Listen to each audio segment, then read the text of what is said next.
Welcome to Classics You Slept Through. Today's episode is A Princess of Mars by Edgar Rice Burroughs. We'll be reading chapters 14 through 18. Chapter 14, A Duel to the Death. My first impulse was to tell her of my love, and then I thought of the helplessness of her position, wherein I alone could lighten the burdens of her captivity and protect her in my poor way against the thousands of hereditary enemies she must face upon our arrival at Thark. I could not chance causing her additional pain or sorrow by declaring a love which, in all probability, she did not return. Should I be so indiscreet, her position would be even more unbearable than now, and the thought that she might feel that I was taking advantage of her helplessness to influence her decision was the final argument which sealed my lips. "Why are you so quiet, Dejathoris?" I asked. "Perhaps you would rather return to Sola and your quarters." "No," she murmured. "I'm happy here. I do not know why it is I should always be happy and contented when you, John Carter, a stranger, are with me. Yet at such times it seems that I am safe, and that with you I shall soon return to my father's court and feel his strong arms about me, and my mother's tears and kisses upon my cheek." "Do people kiss, then, upon Barsoom?" I asked, when she had explained the word she used in answer to my inquiry as to its meaning. "Parents, brothers and sisters, yes, and," she added in a low and thoughtful tone, "lovers." "And you, Dejathoris, have parents and brothers and sisters?" "Yes." "And a lover?" She was silent, nor could I venture to repeat the question. "The man of Barsoom," she finally ventured, "does not ask personal questions of women, except his mother, and the woman he has fought for and won." "But I have fought," I started, and then I wished my tongue had been cut from my mouth. For she turned, even as I caught myself and ceased, and drawing my silks from her shoulder, she held them out to me. Without a word, and with head held high, she moved with the carriage of the queen she was toward the plaza and the doorway of her quarters. I did not attempt to follow her, other than to see that she reached the building in safety, but directing Woola to accompany her, I turned disconsolately and entered my own house. I sat for hours, cross-legged and cross-tempered, upon my silks, meditating upon the queer freaks chance plays upon us poor devils of mortals.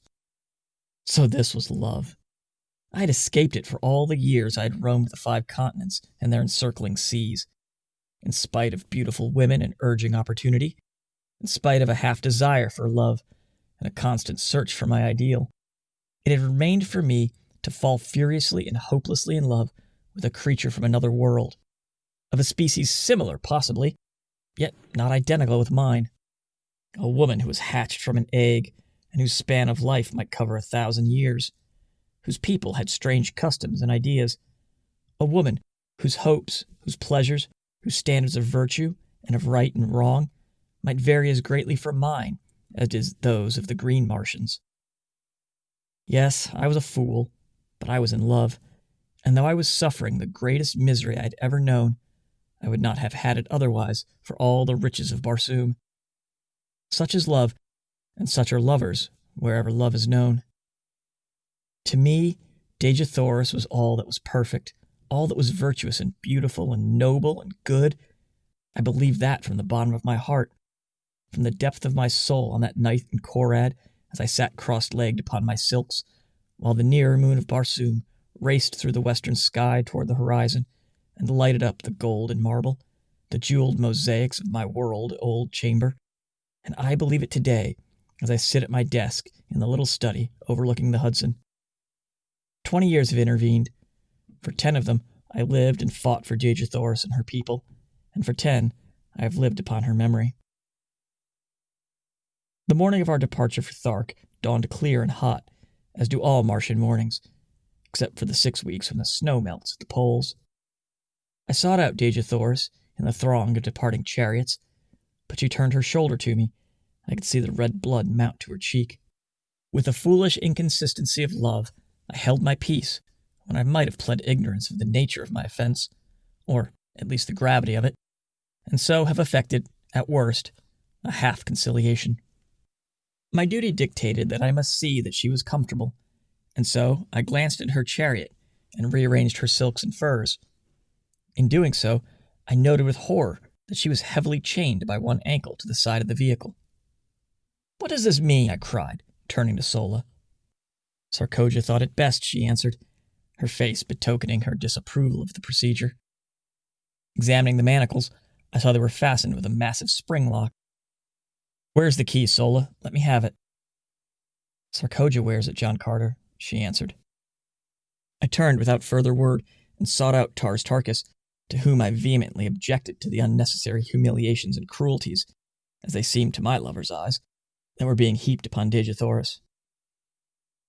"John Carter," he answered, "if ever you and Dejathoris escape the Tharks, it will be upon this journey. We know that you will not go without her. You have shown yourself a mighty fighter, and we do not wish to manacle you, so we hold you both in the easiest way that will yet ensure security. I have spoken." I saw the strength of his reasoning at a flash.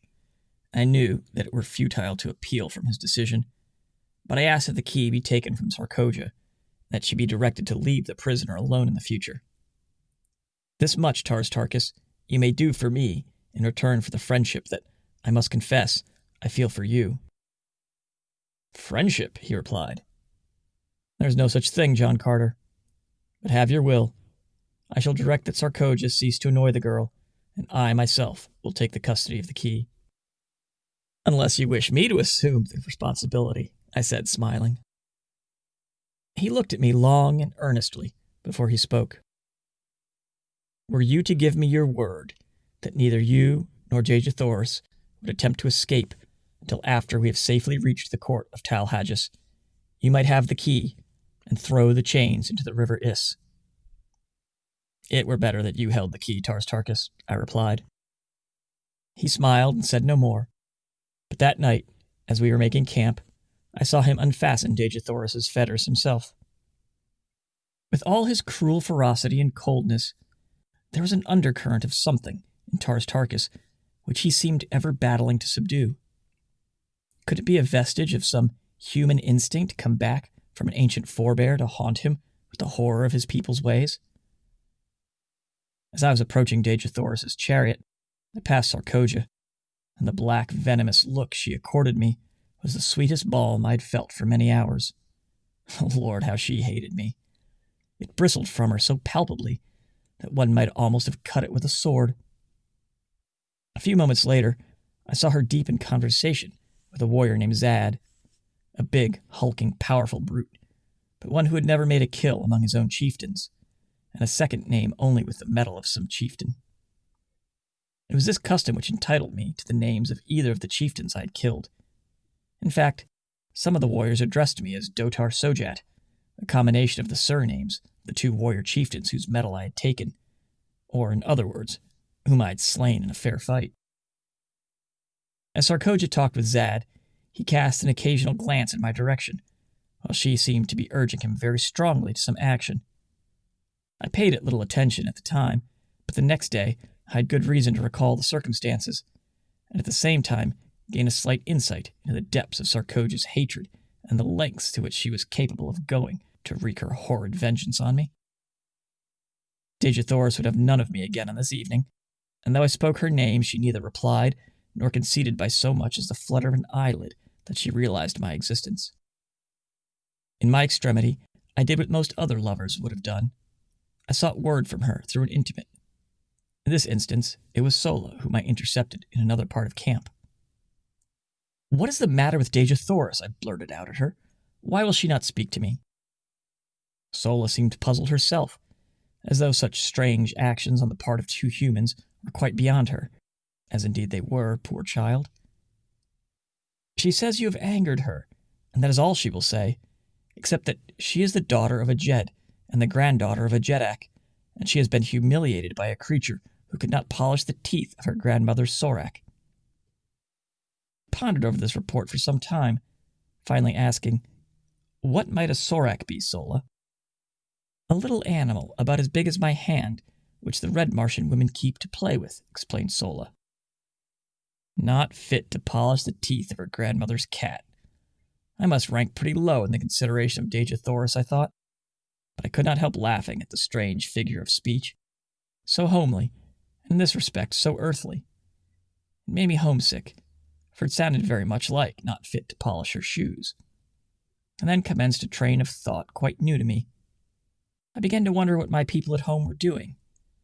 I had not seen them for years. There was a family of Carters in Virginia who claimed close relationship with me. I was supposed to be a great uncle or something of the kind, equally foolish. I could pass anywhere from 25 to 30 years of age, and to be a great uncle always seemed to be the height of incongruity, for my thoughts and feelings were those of a boy.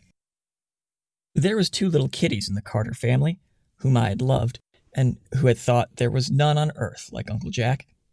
I could see them just as plainly as I stood there under the moonlit skies of Barsoom, and I longed for them as I had never longed for any mortals before.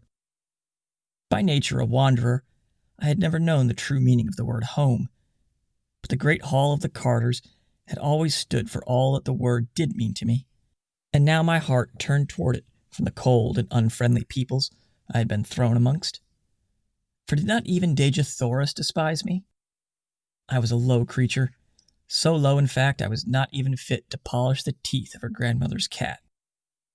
And then my saving sense of humor came to my rescue, and laughing, I turned into my silks and furs and slept upon the moon-haunted ground, the sleep of a tired and healthy fighting man. We broke camp the next day at an early hour, and marched with only a single halt until just before dark. 2 incidents broke the tediousness of the march. About noon, we espied far to our right what was evidently an incubator, and Lorcas Tommel directed Taras Tarkas to investigate it. The latter took a dozen warriors, including myself, and we raced across the velvety carpeting of moss to the little enclosure. It was indeed an incubator, but the eggs were very small in comparison with those I had seen hatching in hours at the time of my arrival on Mars. Taras Tarkas dismounted and examined the enclosure minutely, finally announcing that it belonged to the green men of Warhoon, and that the cement was scarcely dry where it had been walled up. "They cannot be a day's march ahead of us," he exclaimed, and the light of battle leaping to his fierce face. The work at the incubator was short indeed. The warriors tore open the entrance, and a couple of them, crawling in, soon demolished all the eggs with their short swords. Then remounting, we dashed back to join the cavalcade.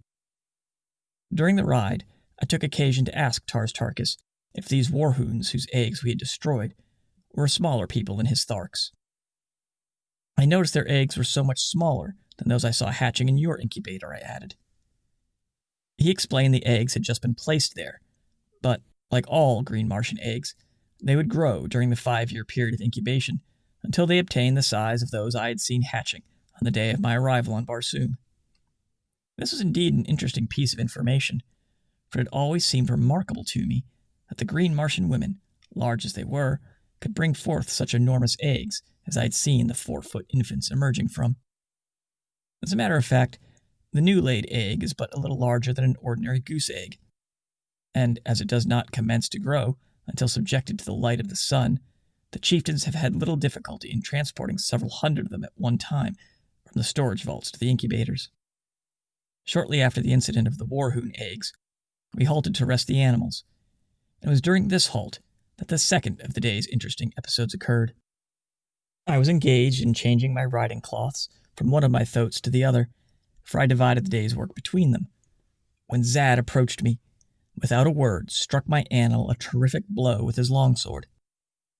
I did not need a manual of green Martian etiquette to know what reply to make, for in fact, I was so wild with anger I could scarcely refrain from drawing my pistol and shooting him down for the brute he was. But he stood waiting, with drawn longsword, and my only choice was to draw my own and meet him in a fair fight with his choice of weapons, or a lesser one. This latter alternative is always permissible.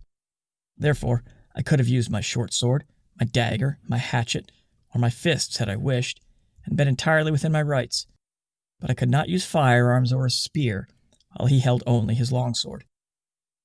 I chose the same weapon he had drawn, because I knew he prided himself upon his ability with it, and I wished, if I worsted him at all, to do it with his own weapon. The fight that followed was a long one, and delayed the resumption of the march for an hour. The entire community surrounded us, leaving a clear space about 100 feet in diameter for our battle.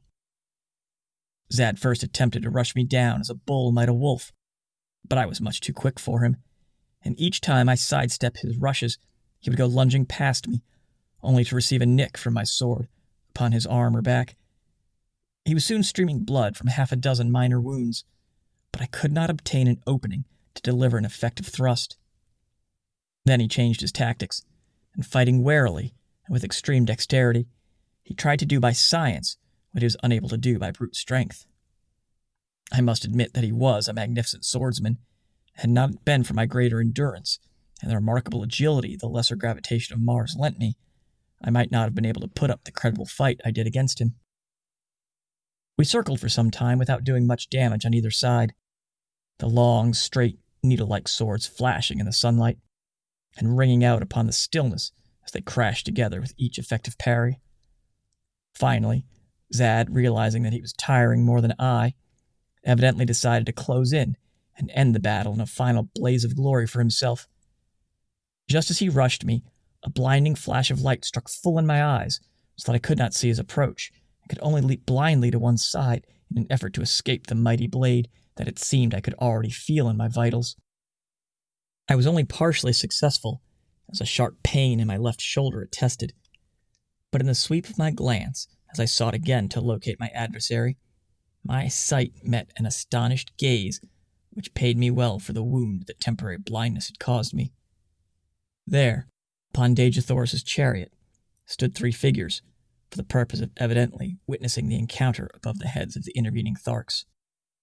They were Dejathoris, Sola, and Sarkoja, and as my fleeting glance swept over them, a little tableau was presented which will stand graven in my memory to the day of my death.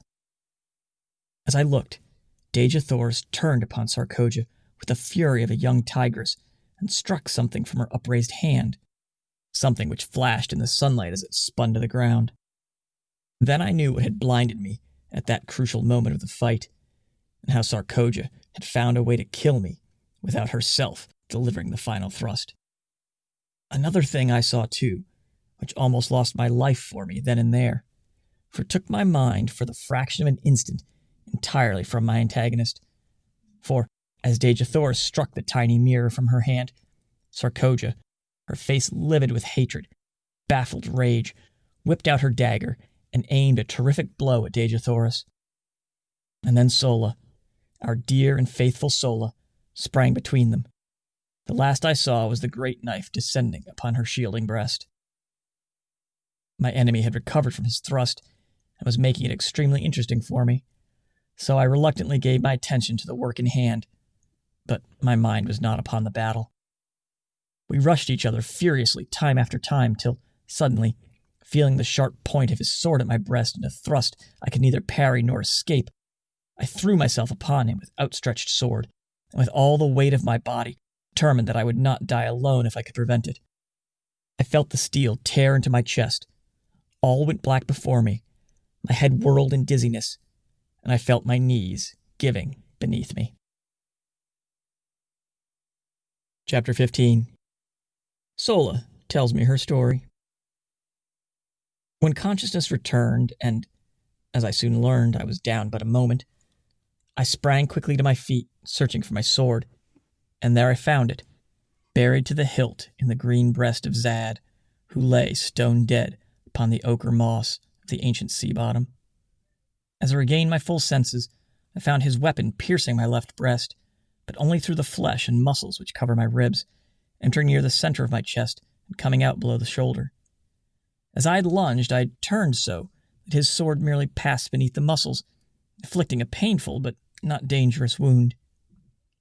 Removing the blade from my body, I also regained my own, and turning my back upon his ugly carcass, I moved, sick, sore, and disgusted, toward the chariots which bore my retinue and my belongings. A murmur of Martian applause greeted me, but I cared not for it. Bleeding and weak, I reached my women who, accustomed to such happenings, dressed my wounds, applying the wonderful healing and remedial agents which make only the most instantaneous of death blows fatal. Give a Martian woman a chance, and death must take a back seat.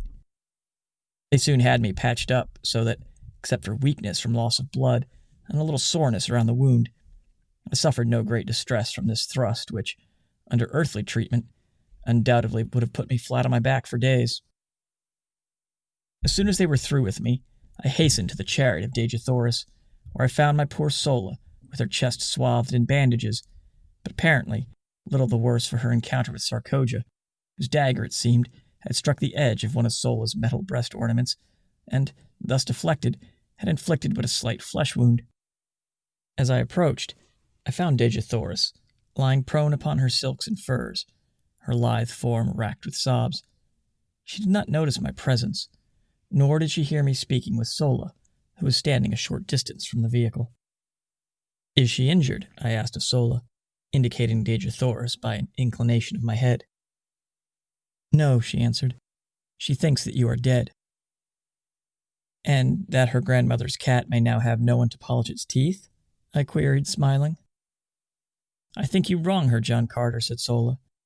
"I do not understand either her ways or yours, but I am sure the granddaughter of 10,000 Jedaks would never grieve like this over any who held but the highest claim upon her affections.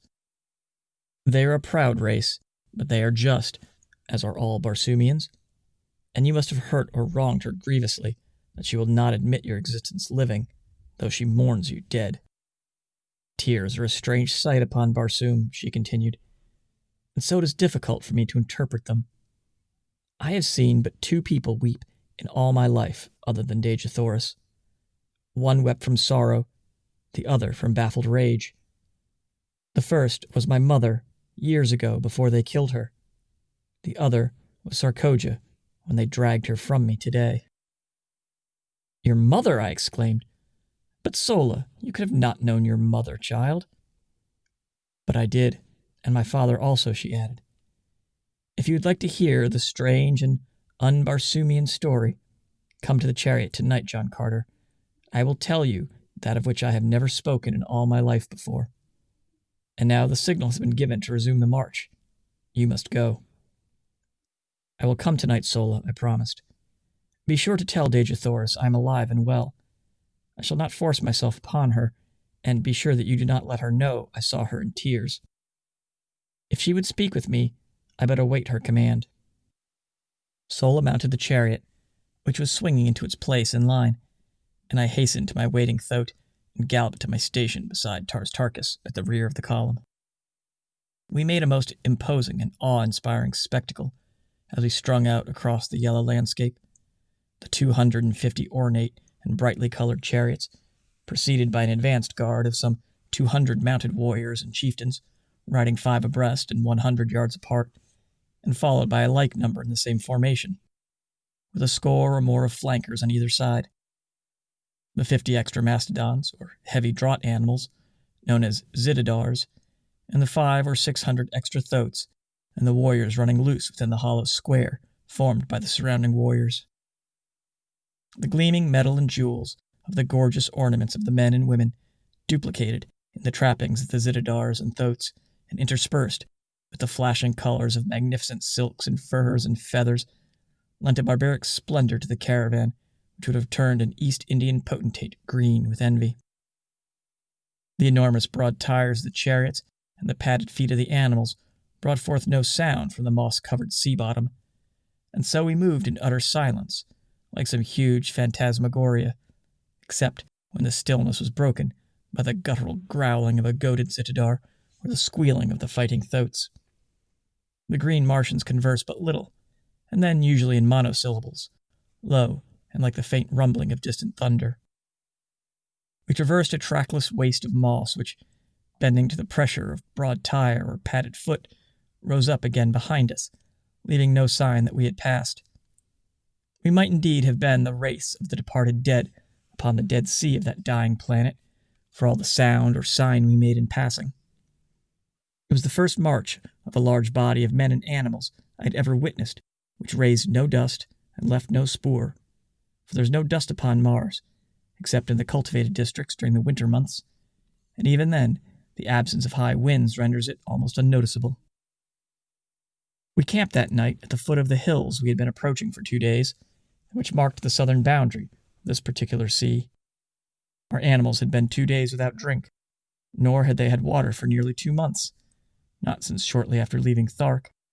But, as Tarkas explained to me, they require but little, and can live almost indefinitely upon the moss which covers Barsoom, and which, he told me, holds in its tiny stems sufficient moisture to meet the limited demands of the animals. After partaking of my evening meal of cheese-like food and vegetable milk, I sought out Sola, whom I found working by the light of a torch upon some of Tarkas's trappings.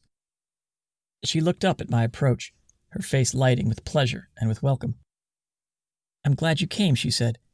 "Dejathoris sleeps, and I am lonely. Mine own people do not care for me, John Carter. I am too unlike them. It is a sad fate, since I must live my life amongst them. And I often wish that I were a true green Martian woman, without love and without hope. But I have known love, and so I am lost. I promised to tell you my story, or rather, the story of my parents. From what I have learned of you and the ways of your people, I'm sure the tale will not seem strange to you, but among green Martians it has no parallel within the memory of the oldest living Thark, nor do our legends hold many similar tales. My mother was rather small, in fact, too small to be allowed the responsibilities of maternity, as our chieftains breed principally for size. She was also less cold and cruel than most green Martian women, and caring little for their society, she often roamed the deserted avenues of Thark alone, or went and sat among the wildflowers that decked the nearby hills, thinking thoughts and wishing wishes which I believe I alone among Tharkian women today may understand, for am I not the child of my mother? And there among those hills she met a young warrior, whose duty it was to guard the feeding Zitidars and Thoats, and see they roamed not beyond the hills. They spoke at first only of such things as interest a community of Tharks, but gradually, as they came to meet more often, and as was now quite evident to both, no longer by chance, they talked about themselves, their likes, their ambitions, and their hopes. She trusted him, and told him of the awful repugnance she felt for the cruelties of their kind, for the hideous, loveless lives they must ever lead. And then she waited for the storm of denunciation to break from his cold, hard lips. But instead, he took her in his arms and kissed her. They kept their love secret for 6 long years. She, my mother, was of the retinue of the great Talhaggis, while her lover was a simple warrior, wearing only his own metal. Had their defection from the traditions of the Tharks been discovered, both would have paid the penalty in the great arena before Talhaggis and the assembled hordes. The egg from which I came was hidden beneath a great glass vessel upon the highest and most inaccessible of the partially ruined towers of ancient Thark. Once each year my mother visited it, for the 5 long years it lay there in the process of incubation. She dared not come oftener, for in the mighty guilt of her conscience she feared that her every move was watched. During this period, my father gained great distinction as a warrior, and had taken the medal from several chieftains. His love for my mother had never diminished, and his own ambition in life was to reach a point where he might wrest the medal from Talhaggis himself, and thus, as ruler of the Tharks, be free to claim her as his own, as well as, by the might of his power, protect the child which otherwise would be quickly dispatched should the truth become known. It was a wild dream, that of wresting the medal from Talhaggis in 5 short years, but his advance was rapid, and he soon stood high in the councils of Thark. But one day the chance was lost forever, insofar as it could come in time to save his loved ones, for he was ordered away upon a long expedition to the ice-clad south, to make war upon the natives there, and despoil them of their furs, for such is the manner of the green Barsoomian. He does not labor for what he can wrest in battle from others. He was gone for 4 years, and when he returned, all had been over for 3, for about a year after his departure, and shortly before the time for the return of an expedition which had gone forth to fetch the fruits of a community incubator, the egg had hatched. Thereafter, my mother continued to keep me in the old tower, visiting me nightly and lavishing upon me the love the community life would have robbed us both of. She hoped, upon the return of the expedition from the incubator, to mix me with the other young assigned to the quarters of Talhages, and thus escape the fate which would surely follow discovery of her sin against the ancient traditions of the Green Men. She taught me rapidly the language and customs of my kind, and one night she told me the story I have told you up to this point, impressing upon me the necessity for absolute secrecy and the great caution I must exercise after she had placed me with the other young Tharks, for no one to guess that I was further advanced in education than they, nor by any sign to divulge in the presence of others my affection for her, or my knowledge of my parentage. And then, drawing me close to her, she whispered in my ear the name of my father. And then a light flashed out upon the darkness of the shower chamber, and there stood Sarkoja, her gleaming, baleful eyes fixed in a frenzy of loathing and contempt upon my mother. The torrent of hatred and abuse she poured out upon her turned my young heart cold in terror. That she had heard the entire story was apparent. That she had suspected something wrong from my mother's long nightly absences from her quarters accounted for her presence there on that fateful night. One thing she had not heard, nor did she know, the whispered name of my father. This was apparent from repeated demands upon my mother to disclose the name of her partner in sin.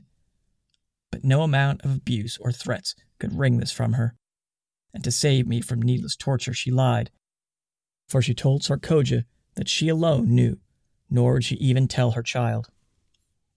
With final imprecations, Sarkoja hastened away to Talhages to report her discovery, and while she was gone, my mother, wrapping me in the silks and furs of her night coverings so that I was scarcely noticeable, descended to the streets and ran wildly away toward the outskirts of the city, in the direction which led far to the south, out towards the man whose protection she might not claim, but on whose face she wished to look once more before she died.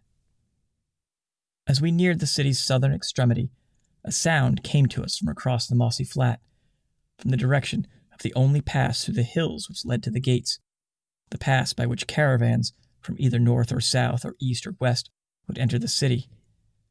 The sounds we heard were the squealing of thoats and the grumbling of zitidars, with the occasional clank of arms, which announced the approach of a body of warriors. The thought uppermost in her mind was that it was my father returned from his expedition, but the cunning of the Thark held her from headlong and precipitate flight to greet him. Retreating into the shadows of a doorway, she awaited the coming of the cavalcade, which shortly entered the avenue, breaking its formation and thronging the thoroughfare from wall to wall.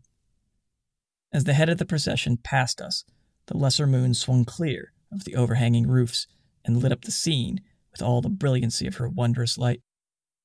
My mother shrank further back into the friendly shadows, and from her hiding place she saw the expedition was not that of my father, but the returning caravan bearing the young Tharks.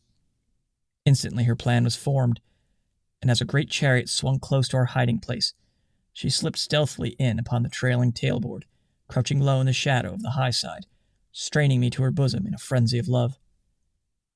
She knew what I did not, that never again after that night would she hold me to her breast, nor was it likely we would ever look upon each other's face again. In the confusion of the plaza, she mixed me with the other children, whose guardians during the journey were now free to relinquish their responsibility. We were herded together into a great room, fed by women who had not accompanied the expedition, and the next day we were parceled out among the retinues of the chieftains. I never saw my mother after that night. She was imprisoned by Talhages, and every effort, including the most horrible and shameful torture, was brought to bear upon her to wring from her lips the name of my father.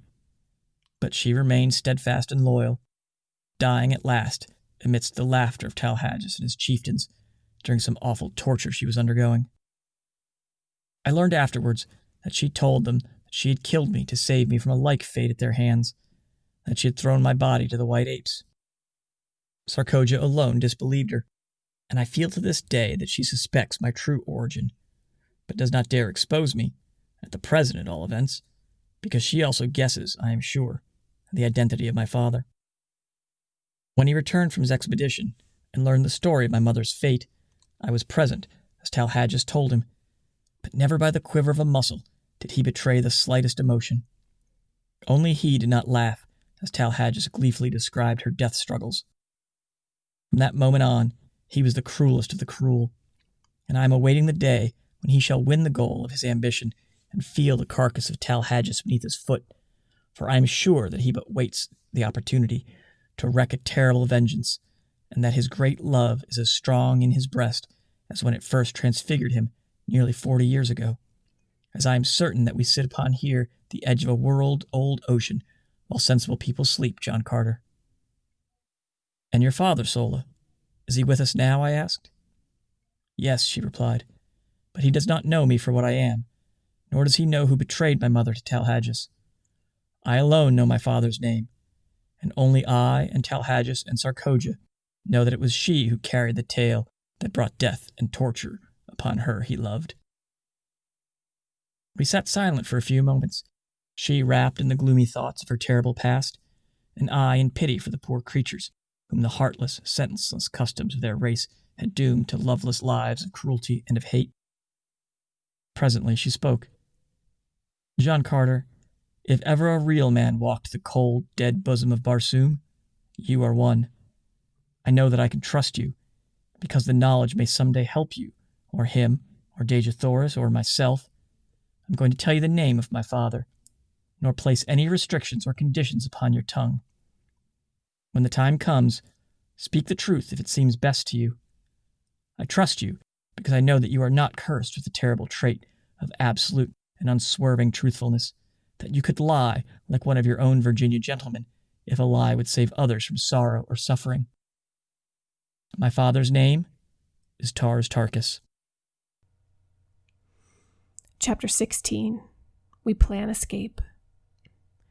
The remainder of our journey to Thark was uneventful. We were 20 days upon the road, crossing 2 sea bottoms and passing through or around a number of ruined cities, mostly smaller than Karad. Twice we crossed the famous Martian waterways, or canals so called by our earthly astronomers.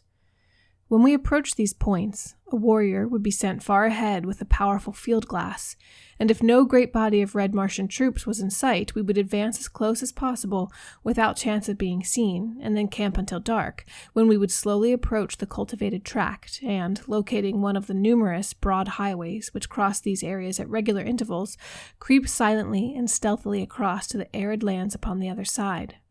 It required 5 hours to make one of these crossings without a single halt, and the other consumed the entire night, so that we were just leaving the confines of the high-walled fields when the sun broke out upon us. Crossing in the darkness as we did, I was unable to see but little, except as the nearer moon in her wild and ceaseless hurtling through the Barsoomian heavens lit up little patches of the landscape from time to time, disclosing walled fields and low, rambling buildings, presenting much of the appearance of earthly farms. There were many trees methodically arranged, and some of them were of enormous height. There were animals in some of the enclosures, and they announced their presence by terrified squealings and snortings as they scented our queer, wild beasts and wilder human beings. Only once did I perceive a human being, and that was at the intersection of our crossroad with the wide, white turnpike which cuts cultivated district longitudinally at its exact center. The fellow must have been sleeping beside the road, for as I came abreast of him, he raised upon one elbow, and after a single glance at the approaching caravan, leapt shrieking to his feet, and fled madly down the road, scaling a nearby wall with the agility of a scared cat. The Tharks paid him not the slightest attention. They were not out on the warpath, and the only sign that I had that they had seen him was a quickening of the pace of the caravan as we hastened toward the bordering desert which marked our entrance into the realm of Talhagius. Not once did I have speech with Dejathoris, as she sent no word to me that I would be welcome at her chariot, and my foolish pride kept me from making any advances. I verily believe that a man's way with women is in inverse ratio to his prowess among men. The weakling and the saphead have often great ability to charm the fair sex, while the fighting man who can face 1,000 real dangers unafraid sits hiding in the shadows like some frightened child. Just 30 days after my advent upon Barsoom, we entered the ancient city of Thark, from whose long-forgotten people this horde of green men have stolen even their name. The hordes of Thark number some 30,000 souls, and are divided into 25 communities. Each community has its own Jed and lesser chieftains, but all are under the rule of Talhagius, Jedak of the Thark. 5 communities make their headquarters at the city of Thark, and the balance are scattered among other deserted cities of ancient Mars throughout the district claimed by Tal Hagis. We made our entry into the great central plaza early in the afternoon. There were no enthusiastic, friendly greetings for the returned expedition. Those who chanced to be in sight spoke the names of warriors or women with whom they came in direct contact in the formal greeting of their kind, but when it was discovered that they brought 2 captives, a greater interest was aroused, and Deja Thoris and I were the centers of inquiring groups. We were soon assigned to new quarters, and the balance of the day was devoted to settling ourselves to the changed conditions. My home was now upon an avenue leading into the plaza from the south, the main artery down which we had marched from the gates of the city. I was at the far end of the square and had an entire building to myself. The same grandeur of architecture, which was so noticeable a characteristic of Karad, was in evidence here, only, if that were possible, on a larger and richer scale. My quarters would have been suitable for housing the greatest of earthly emperors, but to these queer creatures nothing but a building appealed to them but its size and the enormity of its chambers. The larger the building, the more desirable, and so Tal Hagis occupied what must have been an enormous public building, the largest in the city, but entirely unfitted for residence purposes. The next largest was reserved for Lord Restomel, the next for the Jed of a lesser rank, and so on to the bottom of the list of 5 Jeds. The warriors occupied the buildings with the chieftains, to whose retinues they belonged, or, if they preferred, sought shelter among any of the thousands of untenanted buildings in their own quarter of the town, each community being assigned a certain section of the city. The selection of building had to be made in accordance with these divisions, except insofar as the Jeds were concerned, they all occupying edifices which fronted upon the plaza. When I had finally put my house in order, or rather seen that it had been done, it was nearing sunset, and I hastened out with the intention of locating Sola and her charges, and I had determined upon having speech with Deja Thoris and trying to impress on her the necessity of our at least patching up a truce until I could find some way of aiding her to escape. I searched in vain until the upper rim of the great red sun was just disappearing behind the horizon, and then I spied the ugly head of Woola appearing from a second-story window on the opposite side of the very street where I was quartered, but nearer the plaza. Without waiting for a further invitation, I bolted up the winding runway which led to the second floor, and entering a great chamber at the front of the building was greeted by the frenzied Woola, who threw his great carcass upon me, nearly hurling me to the floor. The poor fellow was so glad to see me that I thought he would devour me, his head split from ear to ear, showing 3 rows of tusks in his hobgoblin smile. Quieting him with a word of command and caress, I looked hurriedly through the approaching gloom for a sign of Deja Thoris, and then, not seeing her, I called her name. There was an answering murmur from the far corner of the apartment, and with a couple of quick strides I was standing beside her where she crouched among the furs and silks upon an ancient carved wooden seat. As I waited, she rose to her full height, and looking me straight in the eye, said, "What would Dotar Sojat Thark of Deja Thoris his captive?" "Deja Thoris, I do not know how I have angered you. It was farthest from my desire to hurt or offend you, whom I had hoped to protect and comfort. Have none of me if it is your will, but what you must aid me in effecting your escape, if such a thing be possible, is not my request but my command. When you are safe once more at your father's court, you may do with me as you please, but from now on, until that day, I am your master, and you must obey and aid me." She looked at me long and earnestly, and I thought that she was softening toward me. "I understand your words, Dotar Sojat," she replied, "but you I do not understand. You are a queer mixture of child and man, of brute and noble. I only wish that I might read your heart. Look down at your feet, Deja Thoris. It lies there now where it has lain since that other night at Karad, and where it will ever lie, beating alone for you until death stills it forever." She took a little step toward me, her beautiful hands outstretched in a strange, groping gesture. "What do you mean, John Carter?" she whispered. "What are you saying to me?" "I am saying what I had promised myself that I would not say to you, at least until you are no longer a captive among the green men, what from your attitude toward me for the past 20 days I had thought never to say to you. I am saying, Deja Thoris, that I am yours, body and soul, to serve you, to fight for you, and to die for you. Only one thing I ask of you in return, and that is that you make no sign, either of condemnation or of approbation of my words until you are safe among your own people, and that whatever sentiments you harbor toward me, they be not influenced or colored by gratitude. Whatever I may do to serve you will be promptly solely from selfish motives, since it gives me more pleasure to serve you than not. I will respect your wishes, John Carter, because I understand the motives which prompt them, and I accept your service no more willingly than I bow to your authority. Your word shall be my law. I have twice wronged you in my thoughts, and again I ask your forgiveness. Further conversation of a personal nature was prevented by the entrance of Sola, who was much agitated and wholly unlike her usual calm and possessed self. "That horrible Sarkoja has been before Talhages," she cried, "and from what I heard upon the plaza there is little hope for either of you." "What do they say?" inquired Dejah Thoris. "That you will be thrown into the wild calots in the great arena as soon as the hordes have assembled for the yearly games." "Sola," I said, "you are a Thark, but you hate and loathe the customs of your people as much as we do. Will you not accompany us in one supreme effort to escape? I am sure that Dejah Thoris can offer you a home and protection among her people, and your fate can be no worse among them than it must ever be here." "Yes," cried Dejah Thoris, "come with us. Sola, you will be better off among the red men of Helium than you are here, and I can promise you not only a home with us, but the love and affection your nature craves, and which must always be denied you by the customs of your own race. Come with us, Sola. We might go without you, but your fate would be terrible if they thought you had connived to aid us. I know that even that fear would not tempt you to interfere in our escape, but we want you with us. We want you to come to a land of sunshine and happiness, amongst a people who know the meaning of love, of sympathy, and of gratitude. Oh, say that you will, Sola. Tell me that you will." "The great waterway which leads to Helium is but 50 miles to the south," murmured Sola, half to herself.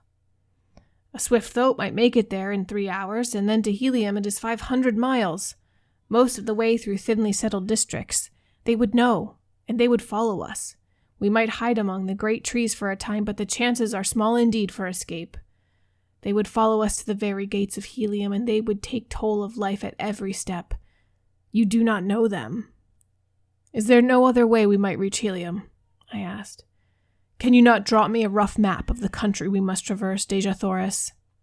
"Yes," she replied, and taking a great diamond from her hair, she drew upon the marble floor the first map of Barsoom territory I had ever seen. It was crisscrossed in every direction with long straight lines, sometimes running parallel and sometimes converging toward some great circle. The lines, she said, were waterways, the circle cities, and one far to the northwest of us she pointed out as Helium. There were other cities closer, but she said she feared to enter many of them as they were not all friendly toward Helium.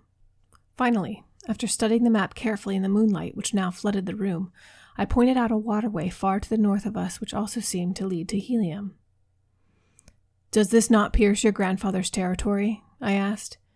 "Yes," she answered, "but it is 200 miles north of us. It is one of the waterways we crossed on the trip to Thark." "They would never suspect that we would try for that distant waterway," I answered, "and that is why I think that it is the best route for our escape." Sola agreed with me, and it was decided that we should leave Thark this same night, just as quickly, in fact, as I could find and saddle my thoats.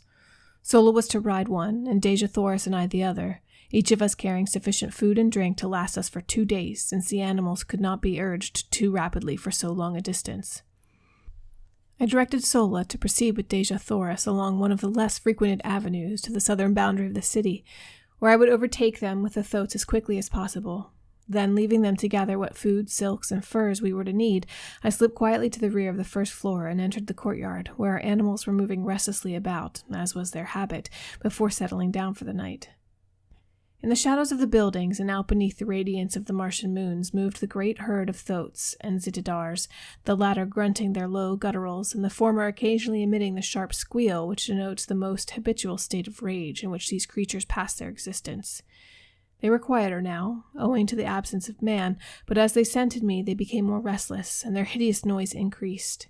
It was risky business, this entering a paddock of thoats alone at night.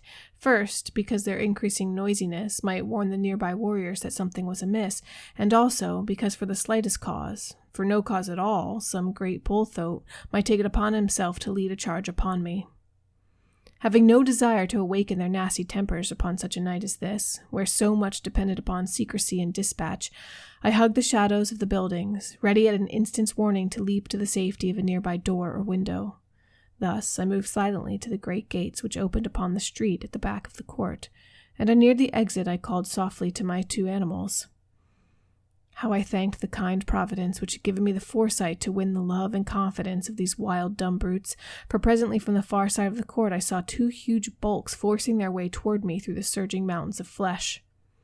They came quite close to me, rubbing their muzzles against my body and nosing for bits of food, which it was always my practice to reward them with.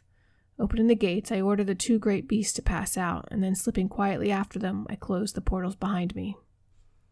I did not saddle or mount the animals there, but instead walked quietly in the shadows of the buildings toward an unfrequented avenue which led toward the point I had arranged to meet Deja, Thoris, and Sola. With the noiselessness of the disembodied spirits, we moved stealthily along the deserted streets, but not until we were within sight of the plain beyond the city did I commence to breathe freely.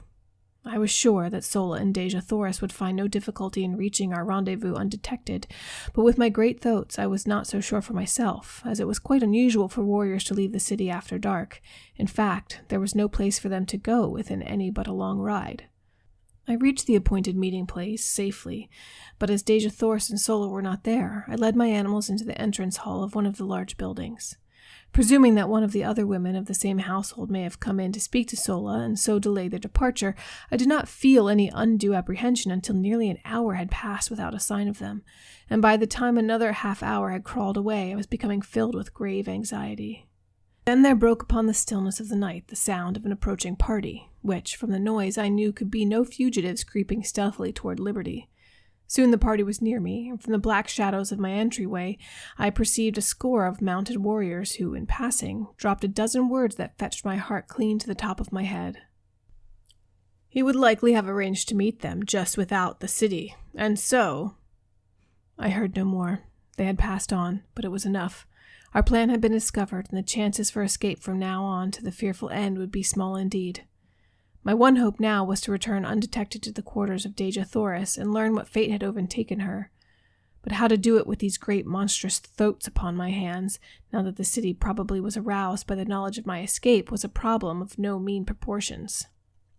Suddenly, an idea occurred to me, and acting on my knowledge of the construction of the buildings of these ancient Martian cities with a hollow court within the center of each, I groped my way blindly through the dark chambers, calling the great thoats after me. They had difficulty in negotiating some of the doorways, but as the buildings fronting the city's principal exposures were all designed upon a magnificent scale, they were able to wiggle through without sticking fast. And thus we finally made the inner court, where I found, as I had expected, the usual carpet of moss-like vegetation, which would provide their food and drink until I could return them to their own enclosure. That they would be as quiet and contented here as elsewhere I was confident, nor was there but the remotest possibility that they would be discovered, as the green men had no great desire to enter these outlying buildings, which were frequented by the only thing, I believe, which caused them the sensation of fear, the great white apes of Barsoom. Removing the saddle trappings, I hid them just within the rear doorway of the building through which we had entered the court, and turning the beast loose, quickly made my way across the court to the rear of the building upon the further side, and thence to the avenue beyond. Waiting in the doorway of the building until I was assured that no one was approaching, I hurried across to the opposite side and through the first doorway to the courtyard beyond. Thus, crossing through court after court with only the slight chance of detection which the necessary crossing of the avenues entailed, I made my way in safety to the courtyard in the rear of Deja Thoris's quarters. Here, of course, I found the beasts of the warriors who quartered in the adjacent buildings, and the warriors themselves I might expect to meet within if I entered, but, fortunately for me, I had another and safer method of reaching the upper story where Deja Thoris should be found, and, after first determining as nearly as possible which of the buildings she occupied, for I had never observed them before from the court side, I took advantage of my relatively great strength and agility and sprang upward until I grasped the sill of a second-story window, which I thought to be in the rear of her apartment. Drawing myself inside the room, I moved stealthily toward the front of the building, and not until I had quite reached the doorway of her room was I made aware by voices that it was occupied. I did not rush headlong in, but listened without to assure myself that it was Deja Thoris and that it was safe to venture within. It was well indeed that I took this precaution, for the conversation I heard was in the low gutturals of men, and the words which finally came to me proved a most timely warning. The speaker was a chieftain, and he was giving orders to all 4 of his warriors. "And when he returns to this chamber," he was saying, "as surely he will, when he finds she does not meet him at the city's edge, you 4 are going to spring upon him and disarm him.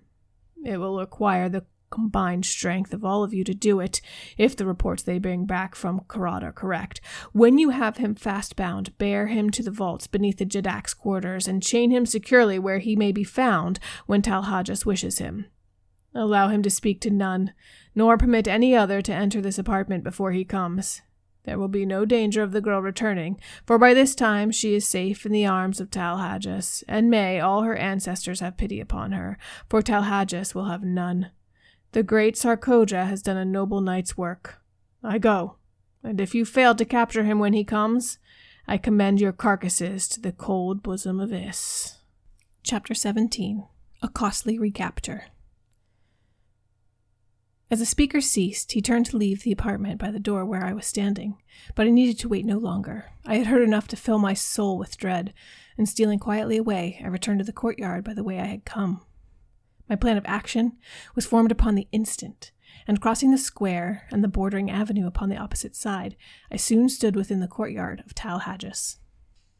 The brilliantly lighted apartments of the first floor told me where first to seek, and advancing to the windows I peered within. I soon discovered that my approach was not to be the easy thing I had hoped, for the rear room bordering the court were filled with warriors and women. I then glanced up at the stories above, discovering that the third was apparently unlighted, and so decided to make my entrance to the building from that point. It was the work of but a moment for me to reach the windows above, and soon I had drawn myself within the sheltering shadows of the unlighted 3rd floor. Fortunately, the room I had selected was untenanted, and creeping noiselessly to the corridor beyond, I discovered a light in the apartments ahead of me. Reaching what appeared to be a doorway, I discovered that it was but an opening upon an immense inner chamber, which towered from the 1st floor, 2 stories below me, to the dome-like roof of the building, high above my head. The floor of this great circular hall was thronged with chieftains, warriors, and women, and at one end was a great raised platform upon which squatted the most hideous beast I had ever put my eyes upon. He had all the cold, hard, cruel, terrible features of the green warriors, but accentuated and debased by the animal passions to which he had given himself over for many years. There was not a mark of dignity or pride upon his bestial countenance, while his enormous bulk spread itself out upon the platform where he squatted like some huge devil-fish, his 6 limbs accentuating the similarity in a horrible and startling manner. But the sight that froze me with apprehension was that of Deja Thoris and Sola standing there before him, and the fiendish leer of him as he let his great protruding eyes gloat upon the lines of her beautiful figure. She was speaking, but I could not hear what she said, nor could I make out the low grumbling of his reply.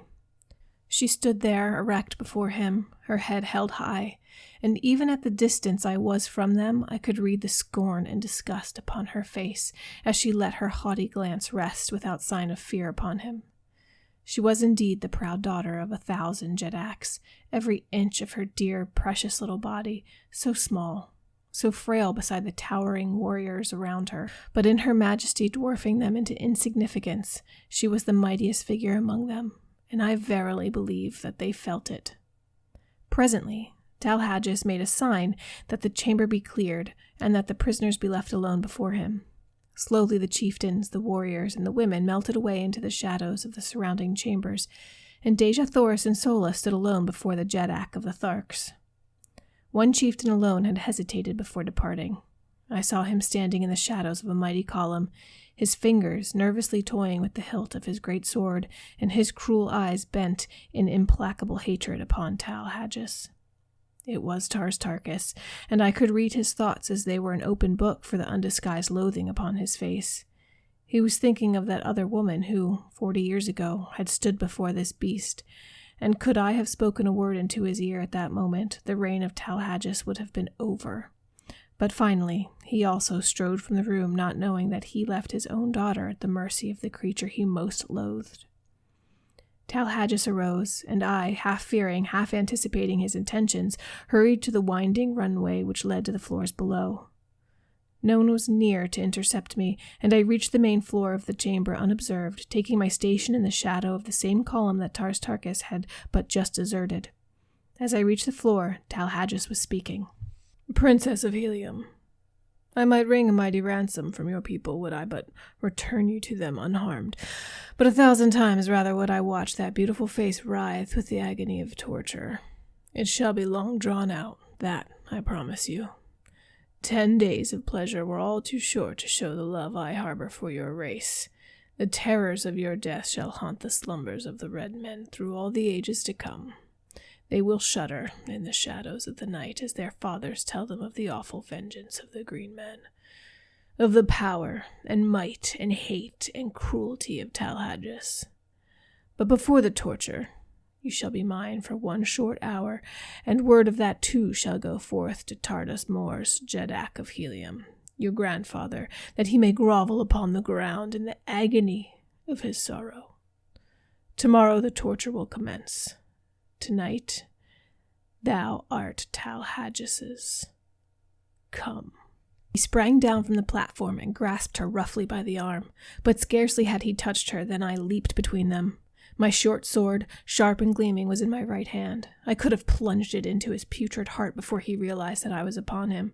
But as I raised my arm to strike, I thought of Tartarchus, and with all my rage, with all my hatred, I could not rob him of that sweet moment for which he had lived and hoped all these long, weary years. And so, instead, I swung my good right fist upon the point of his jaw. Without a sound, he slipped to the floor as one dead. In the same deathly silence, I grasped Dejah Thoris by the hand, and motioning Sola to follow, we sped noiselessly from the chamber into the floor above.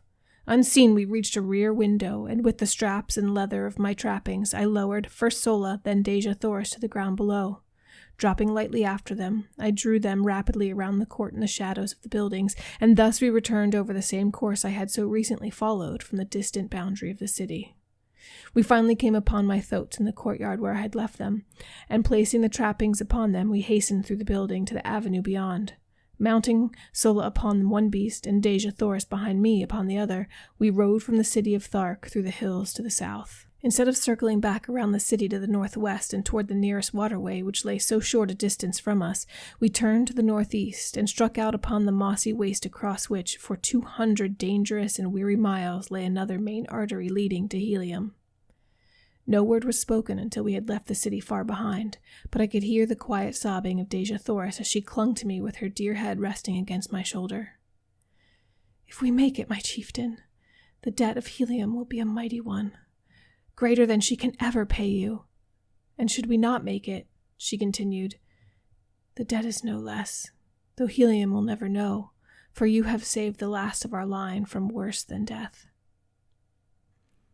I did not answer, but instead reached to my side and pressed the little fingers of her I loved where they clung to me for support. And then, in unbroken silence, we sped over the yellow, moonlit moss, each of us occupied with his own thoughts. For my part, I could not be other than joyful had I tried, with Dejah Thoris's warm body pressed close to mine. And with all our unpassed danger, my heart was singing as gaily as though we were already entering the gates of Helium. Our earlier plans had been so sadly upset that we now found ourselves without food or drink, and I alone was armed. We therefore urged our beasts to a speed that must tell on them sorely before we could hope to sight the ending of the first stage of the journey. We rode all night, and all the following day with only a few short rests. On the second night, both we and our animals were completely fagged, and so we lay down on the moss and slept for some 5 or 6 hours, taking up the journey once more before daylight. All the following day we rode, and when late in the afternoon we had sighted no distant trees, the mark of the great waterways throughout all Barsoom, the terrible truth flashed upon us. We were lost. Evidently we had circled, but which way it was difficult to say, nor did it seem possible with the sun to guide us by day and the moons and stars by night. At any rate, no waterway was in sight, and the entire party was almost ready to drop from hunger, thirst, and fatigue. Far ahead of us, and a trifle to the right, we could distinguish the outlines of low mountains. These we decided to attempt to reach in the hope that, from some ridge, we might discern the missing waterway. Night fell upon us before we reached our goal, and almost fainting from weariness and weakness, we lay down and slept. I was awakened early in the morning by some huge body pressing close to mine, and opening my eyes with a start, I beheld my blessed old Woola snuggling close to me. The faithful brute had followed us across that trackless waste to share our fate, whatever it might be. Putting my arms about his neck, I pressed my cheek close to his, nor am I ashamed that I did it, for of the tears that came to my eyes as I thought of his love for me. Shortly after this, Deja Thoris and Sola awakened, and it was decided that we push on at once in an effort to gain the hills.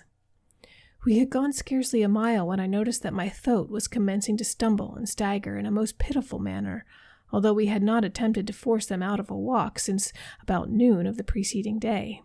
Suddenly, he lurched wildly to one side and pitched violently to the ground. Deja Thoris and I were thrown clear of him and fell upon the soft moss with scarcely a jar, but the poor beast was in a pitiable condition, not even being able to rise, although relieved of our weight. Sola told me that the coolness of the night, when it fell, together with the rest, would doubtless revive him, so I decided not to kill him, as was my first intention, as I had thought it cruel to leave him alone there to die of hunger and thirst.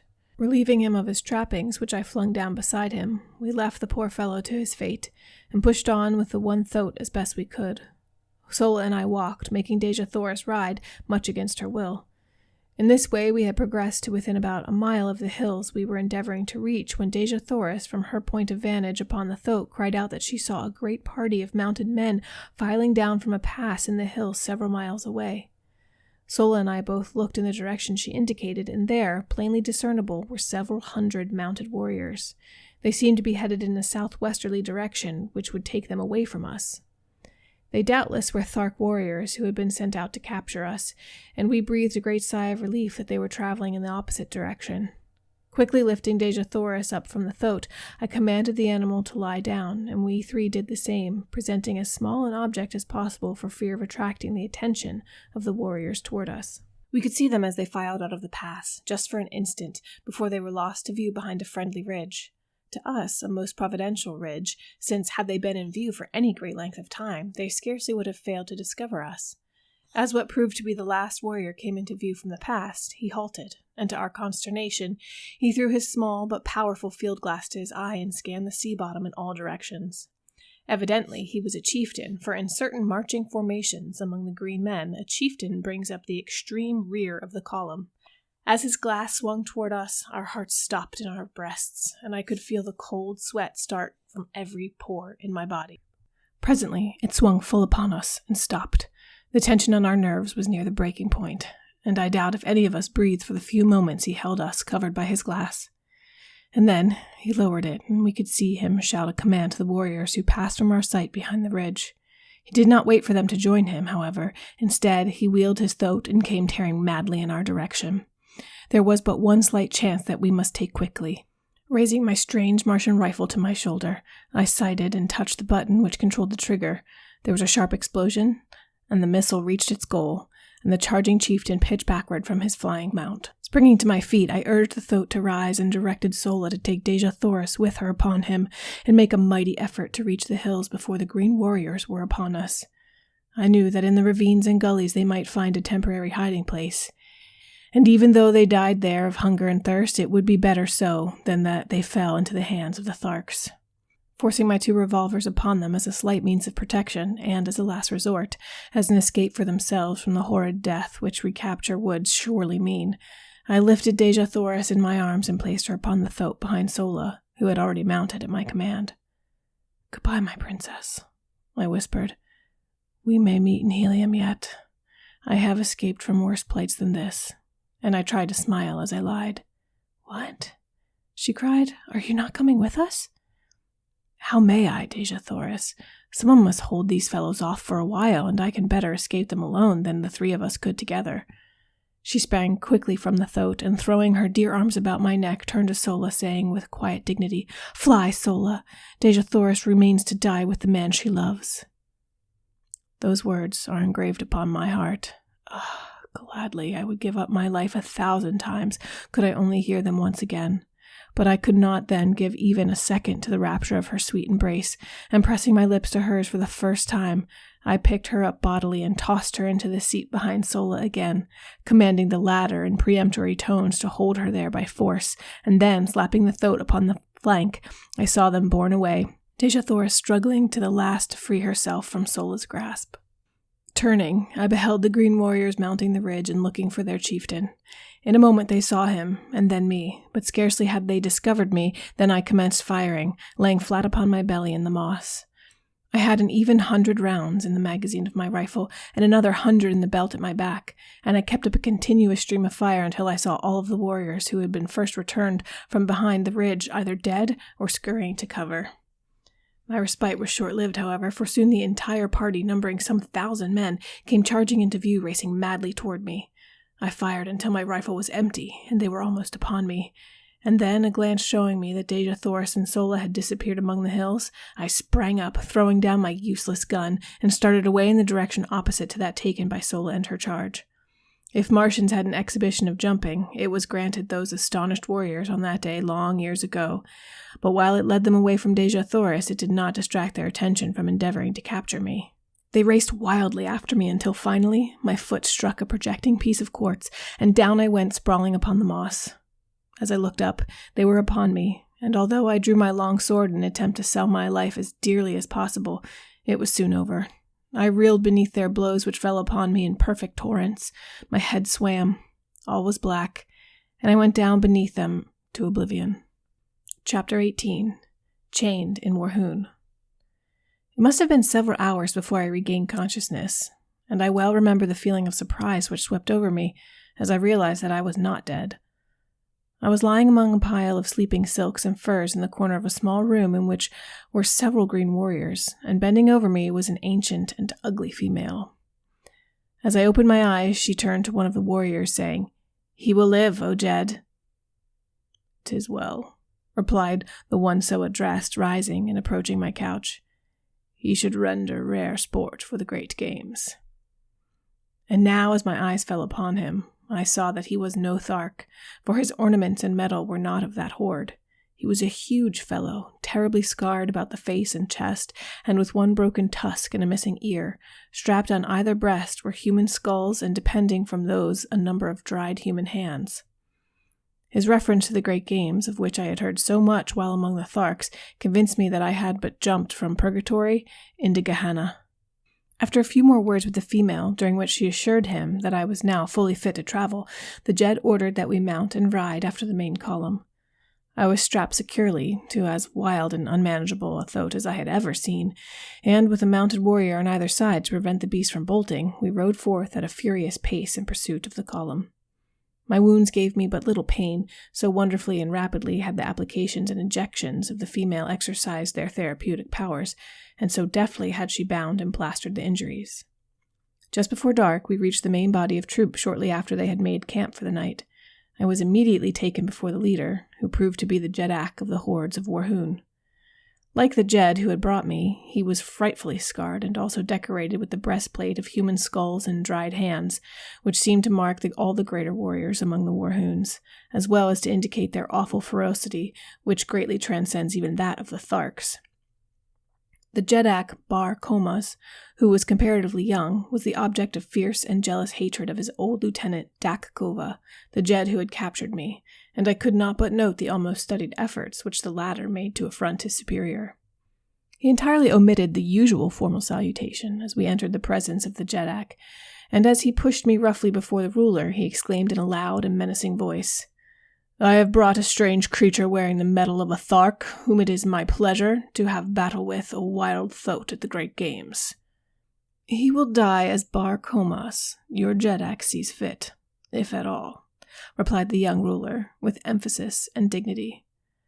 "If at all," roared Dak-Kova, "by the dead hands at my throat, but he shall die, Bar-Komas.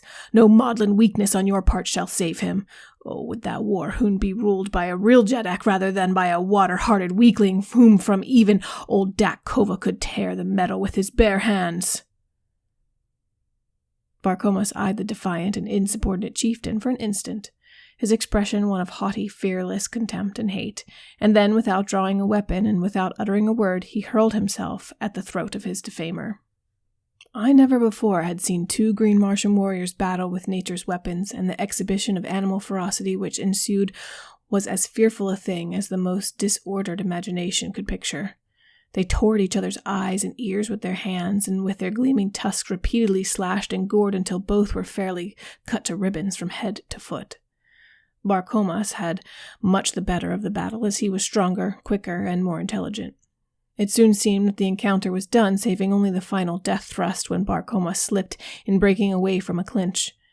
It was the one little opening that Dakova needed, and hurling himself at the body of his adversary, he buried his single mighty tusk in Barcomas's groin, and with a last powerful effort ripped the young Jeddak wide open, the full length of his body, the great tusk finally wedging in the bones of Barcomas's jaw. Victor and vanquished rolled limp and lifeless upon the moss, a huge mass of torn and bloody flesh. Barcomas was stone dead, and only the most Herculean efforts on the part of Dakovas's female saved him from the fate he deserved. 3 days later, he walked out without assistance to the body of Barcomas's, which, by custom, had not been moved from where it fell, and placing his foot upon the neck of his erstwhile ruler, he assumed the title of Jeddak of Warhoon. The dead Jeddak's hands and head were removed to be added to the ornaments of his conqueror, and then his women cremated what remained amid wild and terrible laughter. The injuries to Dakova had delayed the march so greatly that it was decided to give up the expedition, which was a raid upon a small Thark community in retaliation for the destruction of the incubator, until after the Great Games, and the entire body of warriors, 10,000 in number, turned back toward Warhoon. My introduction to these cruel and bloodthirsty people was but an index to the scenes I witnessed almost daily while with them. They are a smaller horde than the Tharks, but much more ferocious. Not a day passed but that some members of the various Warhoon communities met in deadly combat. I have seen as high as 8 mortal duels within a single day. We reached the city of Warhoon after some 3 days' march, and I was immediately cast into a dungeon and heavily chained to the floor and the walls.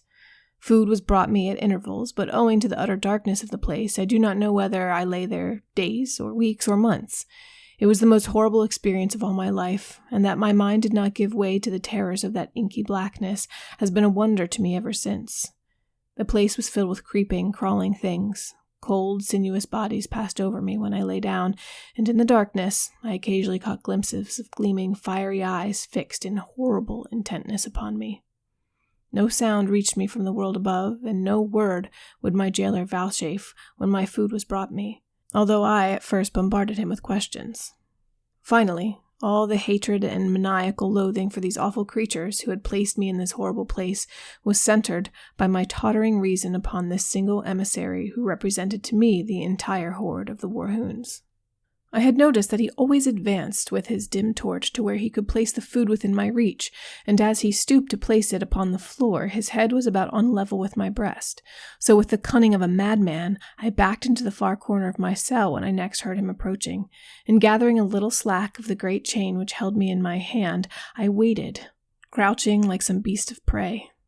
As he stooped to place my food upon the ground, I swung the chain above my head and crashed the links with all my strength upon his skull.